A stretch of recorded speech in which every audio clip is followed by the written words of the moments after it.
na bangin mo wal cha mai ruanak men mangin kil tha kan tuang mi boy pa in asang lo mai ruanak men mangi pathian kan biang mi chun van doi na gle wal pau na kasi kan nei mi hua chem ralin dam na ding ka holi kam hu thai mi chu bay don da na glo bom tu ding ka holi bom tu ding anum no milai ring san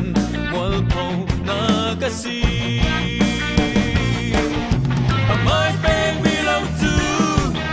pachani na sang lo kan po mi tu man say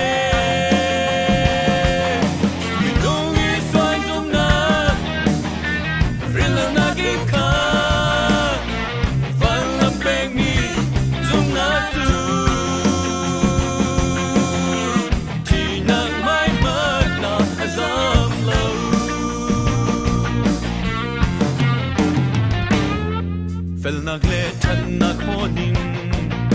ram ki pa ta toyi ka fel tumin fel lo sia azol si su khi fel na glongi swal kai ka fel na ta dam na gle kan